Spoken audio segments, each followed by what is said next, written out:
પાછલા સ્વર્ગીય માતાપિતા દિવસ પર આપણી સ્વર્ગીય માતાએ ખાસ કરીને આપણને કંઈક પૂછ્યું. તમે બધાએ માતાની વાત સાંભળી હોવાથી તેથી તમને જવાબ ખબર હશે. માતાએ આપણને શું પૂછ્યું? મને માફ કરજો. તમારા અંદર રહેલ બધા દર્દને જોવામાં સક્ષમ ન હોવા બદલ મને ક્ષમા કરજો. જેમ ગીત કહે છે, માતાએ આપણને પોતાને નમ્ર બનાવવા માટે કહ્યું. માતાએ આપણને આપણા જીવન પર પાછા વળીને જોવા માટે કહ્યું. આ જોવા માટે કે આપણે પોતાની ઈચ્છા પ્રમાણે કાર્ય કરીએ છીએ અને આપણા ભાઈઓ અને બહેનોનો વિચાર કરવાના બદલે તેમને દર્દ આપીએ છીએ, જો કે આપણે સત્યમાં છીએ. એવું લાગે છે કે આપણે ઘણીવાર અજાણતામાં આપણા ભાઈઓ અને બહેનોની લાગણીઓને ઠેસ પહોંચાડીએ છીએ અને તેમને અજાણતા પીડા આપીએ છીએ.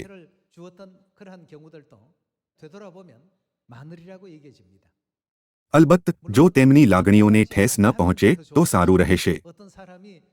ભલે એક સભ્ય કંઈક એવું બોલે જેનાથી બીજાને નુકસાન થાય, પણ જો સાંભળનારને ખરાબ ન લાગે પણ તેને સારી રીતે સ્વીકાર કરે તો તે સારું પરિણામ લાવશે.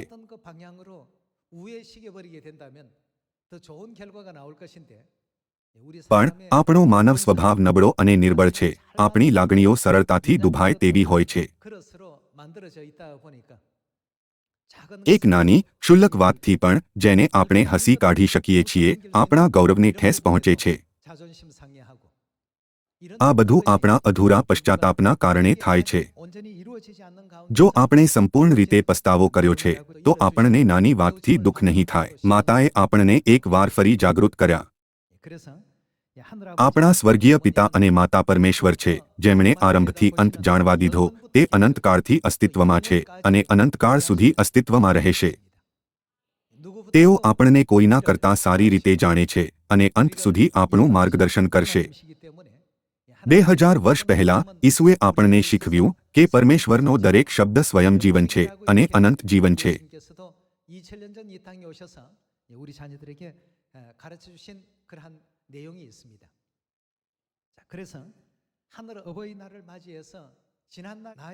આપણે આપણી ખુશી અને સંતોષ માટે આપણા ભાઈઓ અને બહેનોની ભાવનાઓને ઠેસ પહોંચાડીએ છીએ. માતાના વચન દ્વારા જે અનંત જીવન છે, આપણે તેનો અહેસાસ કર્યો. સાથે જ વિશ્વાસનું અરણ્ય શીર્ષક વિડિયો દ્વારા આપણે કચકચ અને ફરિયાદ કરવાનો પસ્તાવો કર્યો અને આપણે સાચે જ પસ્તાવો કર્યો કે આપણે પરમેશ્વરનો આભાર માન્યો નથી.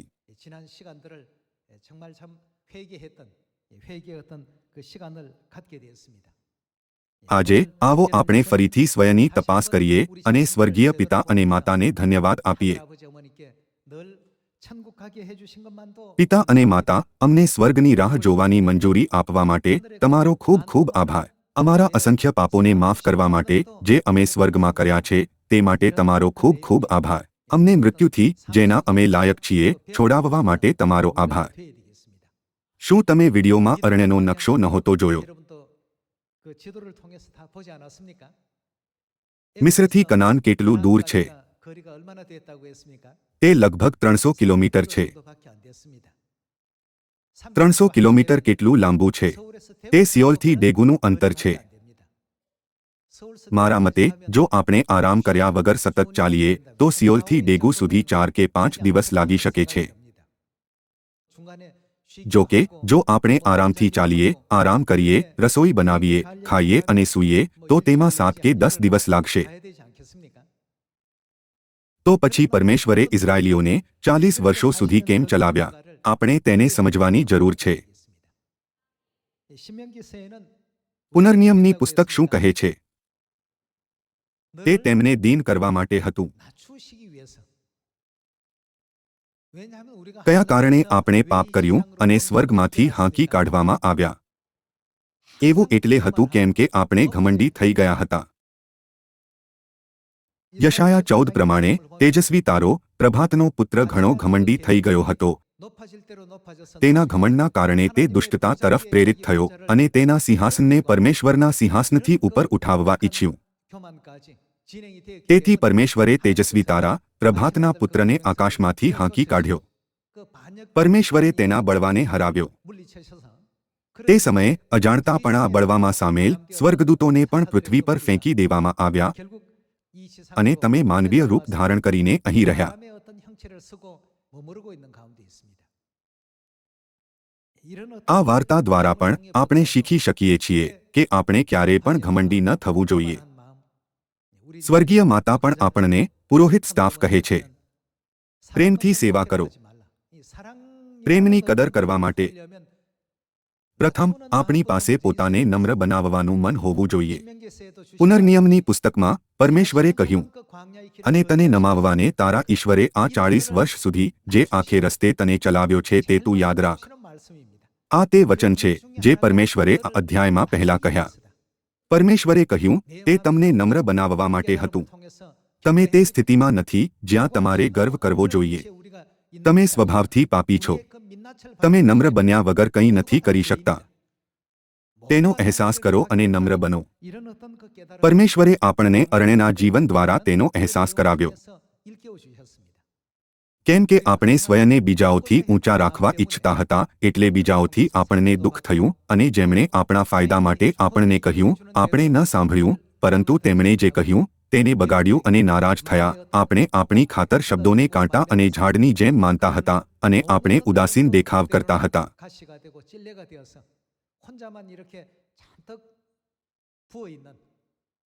વાસ્તવમાં આપણે આપણી ખુશી માટે બીજાને દુઃખ આપ્યું છે. સ્વર્ગીય માતાએ આપણને તેમના અરણ્યના 40 વર્ષના જીવનમાં સ્વયંને જોવા માટે જાગૃત કર્યા.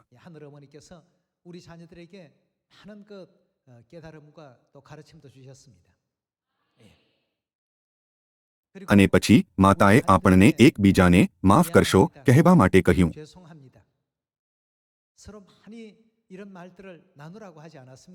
માતાએ આપણને કહ્યું કે આપણા ખોવાયેલા ભાઈઓ અને બહેનોમાંથી ઘણાએ પસ્તાવો કર્યો, અને જ્યારે આપણે ખરેખરમાં પોતાને નમ્ર બનાવ્યા તો તેઓ પાછા આવ્યા.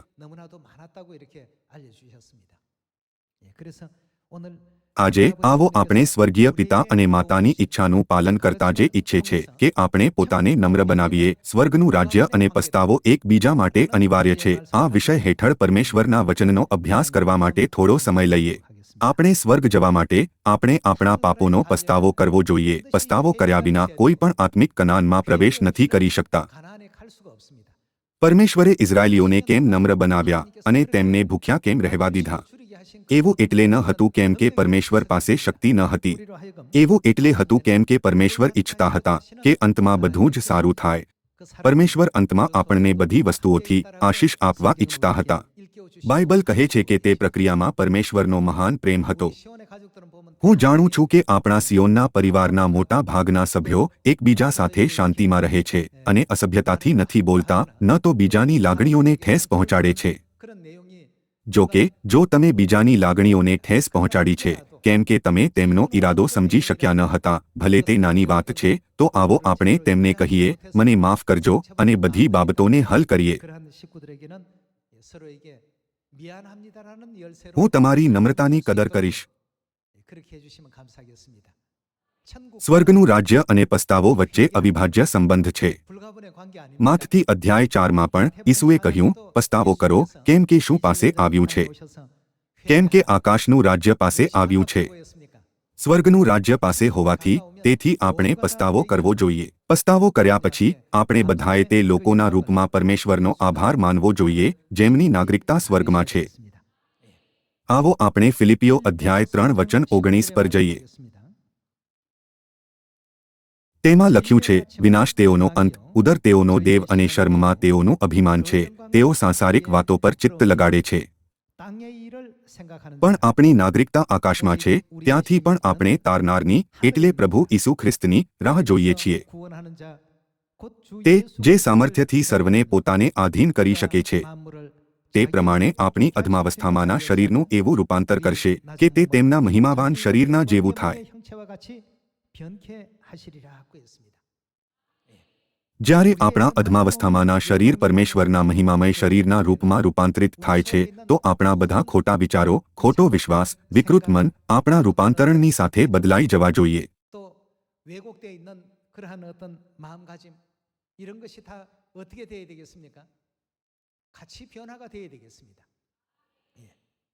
જ્યારે આપણું આંતરિક સ્વરૂપ હજી સાંસારિક છે ત્યારે આપણું બાહ્ય સ્વરૂપ બદલી શકાતું નથી.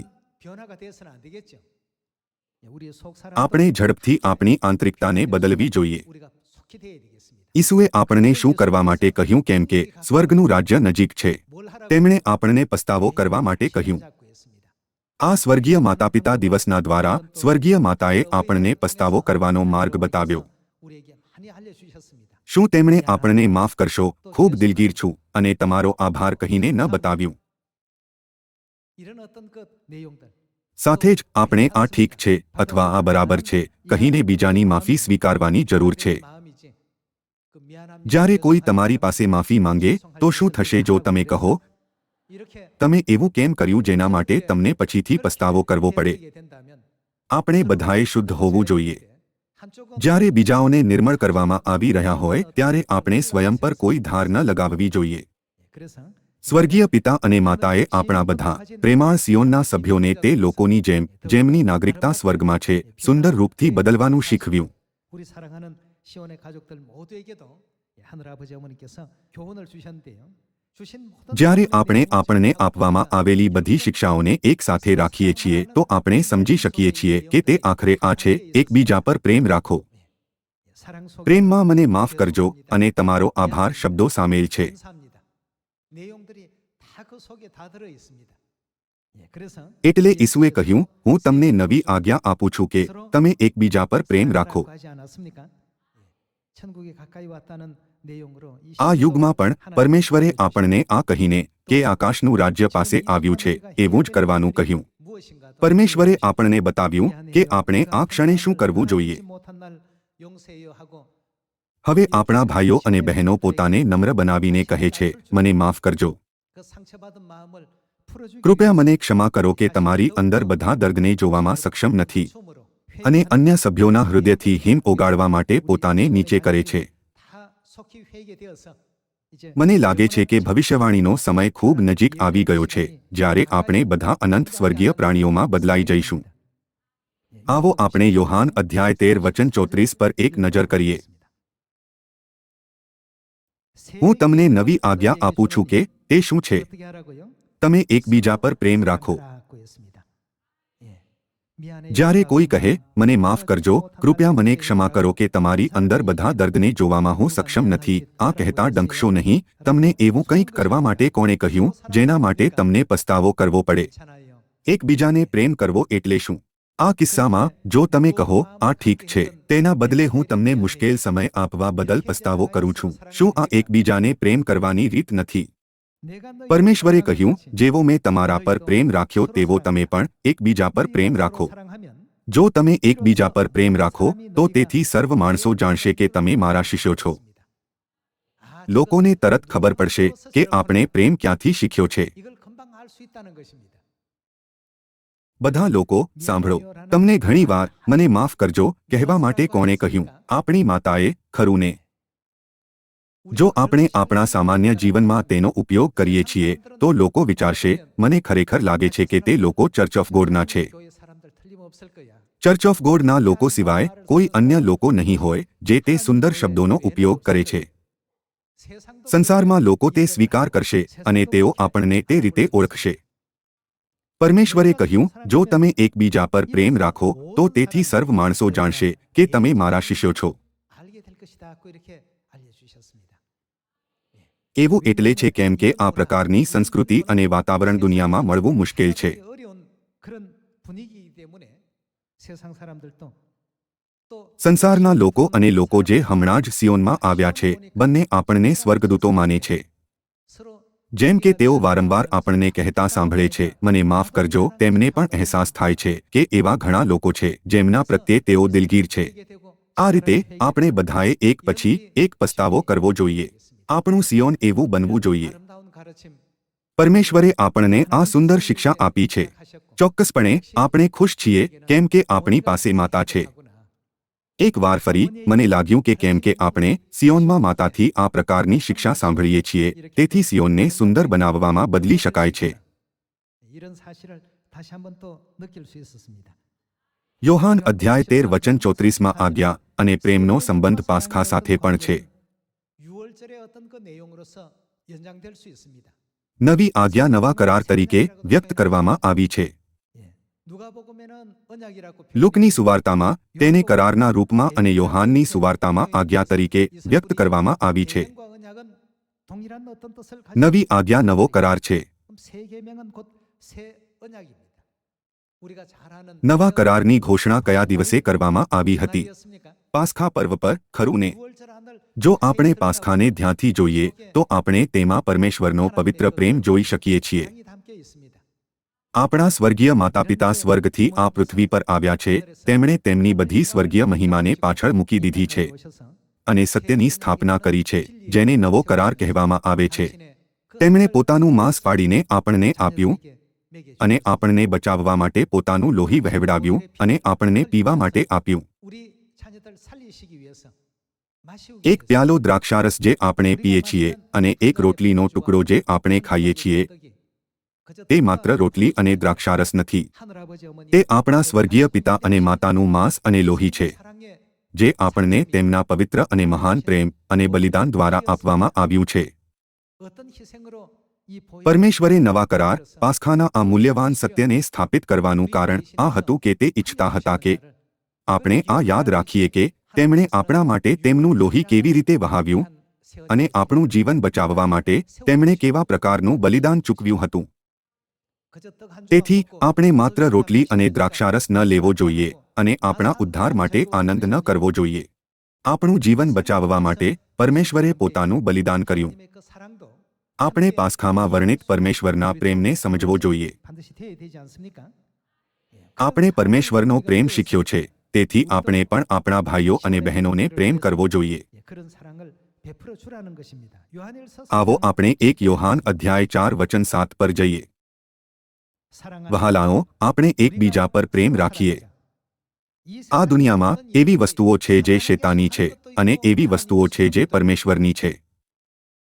તેમાંથી પ્રેમ ચોક્કસપણે પરમેશ્વરનો છે. વહાલાઓ, આપણે એકબીજા પર પ્રેમ રાખીએ કેમ કે પ્રેમ ઈશ્વરથી છે અને જે પ્રેમ કરે છે તે દરેક ઈશ્વરથી જન્મેલો છે અને ઈશ્વરને ઓળખે છે. દરેક વ્યક્તિ જે પ્રેમ કરે છે તે પરમેશ્વરથી જન્મેલો છે અને તે છે જે પરમેશ્વરને ઓળખે છે.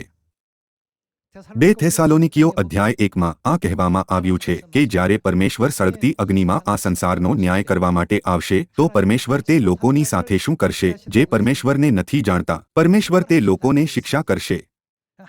જેઓ પરમેશ્વરને જાણે છે તેઓ તે છે જેમણે પરમેશ્વરના પ્રેમનો અહેસાસ કર્યો છે. આપણે પરમેશ્વરના પ્રેમને મહેસૂસ કર્યો હોવાથી તેથી આપણે બધાએ તે સ્તર સુધી પહોંચવું જોઈએ જ્યાં આપણે આપણા સિયોનના સભ્યો સાથે પ્રેમ વહેંચી શકીએ. આ તે છે જે પરમેશ્વર આપણને કહે છે. આવો આપણે વચન 8 સાથે ચાલુ રહીએ. જે પ્રેમ કરતો નથી તેઓ જ્ઞાન તરીકે પરમેશ્વરને જાણે છે, પણ બાઇબલ કહે છે કે તેઓ હજુ પણ પરમેશ્વરને નથી ઓળખતા. તેઓ સંમત થાય છે કે તે પરમેશ્વર છે કેમ કે તે ભવિષ્યવાણી પ્રમાણે આવ્યા અને આપણા માટે નવો કરાર પાસ્ખા લઈને આવ્યા. પરંતુ તેમના હૃદયોમાં, તેમના ડીએનએમાં, તેમના કોષોમાં પરમેશ્વર હજી સુધી અંકિત નથી થયા. જે પ્રેમ કરતો નથી તે ઈશ્વરને ઓળખતો નથી. કેમ? કેમ કે ઈશ્વર પ્રેમ છે. બધા લોકો મિટોકોન્ડ્રિયલ ડીએનએ પડદા પાછળ બાળકોના જીવન માટે નિર્ણાયક ભૂમિકા નિભાવે છે અને તે ડીએનએ પેઢી દર પેઢી પસાર થાય છે. પરમેશ્વરનો ડીએનએ પ્રેમ છે.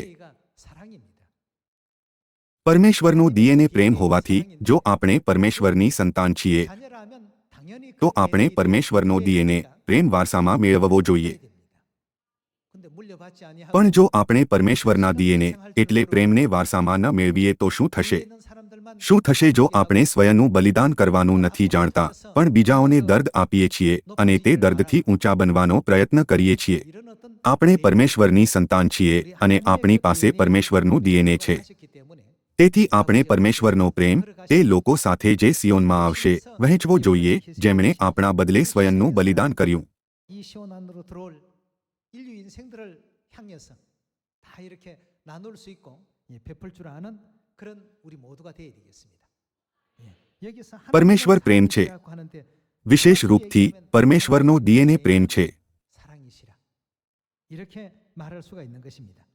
વચન 9માં લખ્યું છે, 하나님의 ઈશ્વરે 사랑이 પોતાના 우리에게 એકના એક પુત્રને 나타나게 જગતમાં મોકલ્યા કે 하나님이 આપણે શું 자기의 독생자를 તેમનાથી 세상에 જીવીએ. એ 보내시고 પરથી આપણા પર ઈશ્વરનો પ્રેમ પ્રગટ થયો. 우리를 어떻게 한다고요? 우리를 살리기 પરમેશ્વરે 위해서 આપણને જીવિત 자신을 કરવા માટે પોતાનું 희생하시라는 બલિદાન 그런 આપ્યું. 얘기가 되지 않습니까? વચન 10 વાંચે છે, 말씀 보시면 આપણે ઈશ્વર પર પ્રેમ રાખ્યો, 우리가 એમાં પ્રેમ 하나님을 નહીં. 사랑한 것이 아니에요. 우리는 철도 없고 આપણે અપરિપક્વ હતા, આપણે સ્વર્ગમાં પાપ કર્યું અને આ પૃથ્વી પર હાંકી કાઢવામાં આવ્યા. આપણી પાસે પ્રેમ કરતા વધારે પાપ હતા. આપણે આપણી પાપી આંખોથી પરમેશ્વરના પ્રેમને જોઈ શકતા નથી. આપણે ઈશ્વર પર પ્રેમ રાખ્યો, એમાં પ્રેમ નહીં, પણ તેમણે શું આપણા પર પ્રેમ રાખ્યો. આપણે પરમેશ્વરને પ્રેમ કરતા ન હતા. તેના બદલે આપણે પરમેશ્વરને દગો આપ્યો અને આ પૃથ્વી પર હાંકી કાઢવામાં આવ્યા. ભલે આપણે પાપી હતા, પરમેશ્વરે તેમના પ્રેમ ડીએનએને સક્રિય કર્યું અને ક્યારે પણ આ ન કહ્યું કે તેમણે આપણાથી નફરત કરી. તે આપણને પસ્તાવો કરવાની તક આપવા માટે એકવાર ફરીથી શરીર પહેરીને આ પૃથ્વી પર આવ્યા. પરમેશ્વર આજ સુધી માનવ જીવનના તબક્કાઓમાંથી પસાર થતા, જેમ કે જન્મ, વૃદ્ધાવસ્થા, માંદગી અને મૃત્યુ, જે દરેકને સહન કરવું પડે છે, સિયોનની આગેવાની કરી રહ્યા છે. આપણે તે છીએ જેમને કહેવું જોઈતું હતું, મને માફ કરજો, પરંતુ તેના બદલે પરમેશ્વર આપણને, પાપીઓને, માફ કરજો કહે છે. જ્યારે માતા આપણી સામે વારંવાર તેમની ક્ષમાયાચનાનું પુનરાવર્તન કરે છે, તો ખરેખરમાં પાપીઓના રૂપમાં આપણે નથી જાણતા કે આપણે શું કરવું જોઈએ. આવો આપણે ફરીથી વચન 10 જોઈએ. આપણે ઈશ્વર પર પ્રેમ રાખ્યો, એમાં પ્રેમ નહીં, પણ તેમણે આપણા પર પ્રેમ રાખ્યો અને પોતાના પુત્રને આપણા પાપનું પ્રાયશ્ચિત થવા માટે મોકલ્યા, એમાં પ્રેમ છે. વહાલાઓ, જો ઈશ્વરે આપણા પર એવો પ્રેમ રાખ્યો, તો આપણે પણ શું એકબીજા પર પ્રેમ રાખવો જોઈએ. જો આપણે હજી પણ થોડો રોષ પકડી રાખ્યો છે, તો ચાલો આપણે તેને દૂર કરીએ. પરમેશ્વરે આપણા બધા ગંભીર પાપોને માફ કરી દીધા છે. તેથી આપણે આપણા સભ્યોની વાતો કે કાર્યો માટે સતત રોષની લાગણીઓને આશ્રય આપવાનું મૂર્ખ કાર્ય ન કરવું જોઈએ, ભલે તે કંઈ નાનીસૂની વાત હોય. 곱씹고 또 다시 되새기고 마음에 영원토록 아로새겨 놓는 이런 어리석음은 우리가 범치 않았으면 좋겠습니다. પરમેશ્વરનો ડીએનએ પ્રેમ છે અને આપણને પરમેશ્વરનો પ્રેમનો ડીએનએ વારસામાં મળ્યો છે. 어떻습니까? 예, 사랑을 그대로 물려받은 것입니다. પરમેશ્વરના પ્રેમને અમલમાં મૂકવા માટે આપણે આપણા ભાઈઓ અને બહેનોને વધુ નમ્ર બનીને પ્રેમથી માર્ગદર્શન આપવું જોઈએ, કેમ કે તેઓ આ પાપમય દુનિયામાં લાંબા સમયથી જીવી રહ્યા છે અને હજુ સુધી સત્યને સંપૂર્ણ રીતે નથી સમજતા. 그러한 위치에서 시온의 자녀들을 사랑으로 또 인도할 수 있는 우리가 되어야 되겠습니다. પ્રેમાળ વ્યક્તિ બનવા માટે આપણે પોતાને નમ્ર બનાવવાની જરૂર છે. જ્યાં સુધી આપણે નમ્ર નહીં બનીએ, આપણે બીજાઓને પ્રેમ નથી કરી શકતા. સંસારમાં લોકો પોતાના પર ગર્વ કરે છે અને આ કહેતા પોતાની શેખી કરે છે, શું તમે જાણો છો કે હું કોણ છું? તેમને લાગે છે કે જો તેઓ એવું કરશે તો લોકો તેમના પર ધ્યાન આપશે. જો કે પરમેશ્વરનો માર્ગ અલગ છે. બાઇબલ કહે છે કે પરમેશ્વરે ઇઝરાયેલીઓને 40 વર્ષ સુધી અરણ્યમાં ભટકવા દીધા અને તેમને નમ્ર કર્યા અને તેમને ભૂખ્યા કર્યા, જેથી અંતમાં તેમનું ભલું થાય. 그 행로를 하나님께서 선택하셨다고 했습니다. 예. 육적인 પરમેશ્વરે તે પ્રકારનો ભૌતિક માર્ગ બનાવ્યો. પછી આપણા આત્મિક માર્ગ વિશે શું? તે એક જ છે. આપણે પરમેશ્વરે આપણા માટે બનાવેલા માર્ગનું પાલન કરવું જોઈએ. 천국 가기를 원치 않는 사람은 거기서 교만을 부리고 જે લોકો સ્વર્ગ જવા નથી ઈચ્છતા, તેઓ ઘમંડી, અકૃતજ્ઞ અને કચકચ કરનાર છે અને તેઓ લોકોને આ કહેતા ભડકાવે છે, આવો આપણે મિસર પાછા જઈએ. 애굽으로 돌아가자 하고 선동하고 이런 어떤 그 얘기들을 많이 할지 모르지만 진실로 પણ જે લોકો ખરેખરમાં પરમેશ્વરની ઈચ્છાને સમજે છે, તેઓ આ કહેતા વધારે નમ્ર બની જાય છે. આપણે મિસ્રમાં સખત દુઃખ સહન કર્યું, પણ હવે આપણે દુઃખ સહન નથી કરતા. આપણે પરમેશ્વરના કેટલા આભારી હોવા જોઈએ. આ ઉપરાંત પરમેશ્વરે આપણને દૂધ મધથી રેચલ દેશનું વચન આપ્યું છે. હવે આપણે વિશ્વાસના અરણ્યમાં ચાલી રહ્યા છીએ. આપણે તે જ માર્ગ પર ચાલી રહ્યા છીએ જેના પર ઇઝરાયેલીઓ ચાલ્યા હતા. આપણી સ્વર્ગીય માતા પણ પહેલા આપણને માફ કરજો કહે છે. 말씀하십니다. ભલે સ્વર્ગીય માતા આપણા માટે શું કહે અથવા શું કરે તેમને તેના માટે પસ્તાવાની જરૂર નથી. આપણે જ સ્વર્ગમાં પાપ કર્યું અને પૃથ્વી પર ફેંકી દેવામાં આવ્યા. તેથી ભલે આપણે હંમેશા માતાને કહીએ મને માફ કરજો તો પણ આ પૂરતું નથી. આપણે સિયોનના લોકો પૂર્ણ જ્ઞાન પ્રાપ્ત કરી શકીએ છીએ જ્યારે આપણે પરમેશ્વરને બધી મહિમા આપીએ જેમ યશાયા અધ્યાય 60માં લખ્યું છે. હે પિતા અને માતા તમે જ તેના માટે મહિમા પ્રાપ્ત કરો. હે પિતા અને માતા તમે તેના માટે પણ પ્રશંસાને યોગ્ય છો.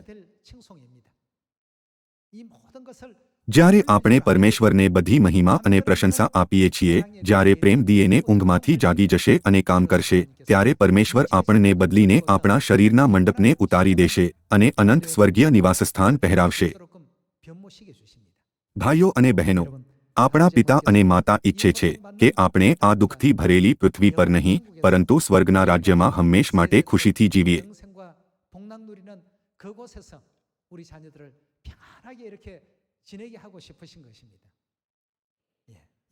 એક યોહાન અધ્યાય 4 પ્રમાણે આપણે આપણા પિતા અને માતાનો ડીએનએ વારસામાં મેળવ્યો છે જે પ્રેમ છે. આપણને પરમેશ્વરનો પ્રેમ નામનો ડીએનએ વારસામાં મળ્યો હોવાથી તેથી આપણે બધાએ નિંદ્રાધીન પ્રેમ ડીએનએને સક્રિય કરવો જોઈએ. તેના માટે આપણે હંમેશા એકબીજાને કહેવાની જરૂર છે મને માફ કરજો. કૃપયા મને ક્ષમા કરો કે તમારી અંદર બધા દર્દને જોવામાં હું સક્ષમ નથી. ત્યારે આપણું સિયોન વધારે સુંદર થશે. આવો આપણે 1 યોહાન અધ્યાય 4 વચન 11 જોઈએ. વહાલાણો જો ઈશ્વરે આપણા પર એવો પ્રેમ રાખ્યો તો આપણે પણ એકબીજા પર પ્રેમ રાખવો જોઈએ. કોઈએ ઈશ્વરને કદી જોયા નથી. જો આપણે એકબીજા પર પ્રેમ રાખીએ તો ઈશ્વર કોનામાં તો ઈશ્વરનો પ્રેમ આપણામાં રહે છે ને તેમનો પ્રેમ આપણામાં સંપૂર્ણ થયેલો છે. આપણે તેમનામાં રહીએ છીએ ને તે આપણામાં રહે છે. તે પરથી આપણે જાણીએ છીએ કે તેમણે પોતાના પવિત્ર આત્માનું દાન આપણને આપ્યું છે. જ્યારે આપણે વચન 13 ધ્યાનથી વાંચીએ છીએ તો આપણે જોઈ શકીએ છીએ કે શબ્દો કેટલા સુંદર છે. અમે જોયું છે ને સાક્ષી પૂરીએ છીએ કે પિતાએ પુત્રને જગતના તારનાર થવા મોકલ્યા છે. ઈસુ ઈશ્વરના પુત્ર છે એવું જે કોઈ કબૂલ કરે છે તેનામાં ઈશ્વર રહે છે તથા તે ઈશ્વરમાં રહે છે. ઈશ્વરનો જે પ્રેમ આપણા પ્રત્યે છે તે આપણે જાણીએ છીએ અને આપણે તે પર વિશ્વાસ કર્યો છે. આગળનું વચન શું કહે છે? ઈશ્વર પ્રેમ છે અને જે પ્રેમમાં રહે છે તે ઈશ્વરમાં ને ઈશ્વર તેનામાં રહે છે. એથી આપણામાં પ્રેમ સંપૂર્ણ થયો છે કે ન્યાયકાળે આપણને હિંમત રહે કેમ કે જેવા તે છે તેવા આપણે આ જગતમાં છીએ. પ્રેમમાં ભય નથી પણ પૂરો પ્રેમ ભયને દૂર કરે છે કેમ કે ભયમાં શિક્ષા છે અને જે ભયભીત છે તે પ્રેમમાં સંપૂર્ણ થયેલો નથી. આપણે પ્રેમ રાખીએ છીએ કેમ કે પ્રથમ તેમણે આપણા પર પ્રેમ રાખ્યો. જો કોઈ કહે હું ઈશ્વર પર પ્રેમ રાખું છું પણ તે પોતાના ભાઈ પર દ્વેષ રાખે છે તો તે જૂઠો છે કેમ કે પોતાનો ભાઈ જેને તેણે જોયો છે તેના પર જો તે પ્રેમ રાખતો નથી તો ઈશ્વર જેમને તેણે જોયા નથી તેમના પર તે પ્રેમ રાખી શકતો નથી. જે ઈશ્વર પર પ્રેમ રાખે છે તેણે પોતાના ભાઈ ઉપર પણ પ્રેમ રાખવો જોઈએ એવી આજ્ઞા તેમના તરફથી આપણને મળી છે. ભલે આપણે તેમને કેટલી વાર સાંભળીએ કે વાંચીએ આ ખૂબ સુંદર શબ્દો છે. આપણી પાસે જે પ્રેમ છે તે સભાન અથવા યાંત્રિક નથી.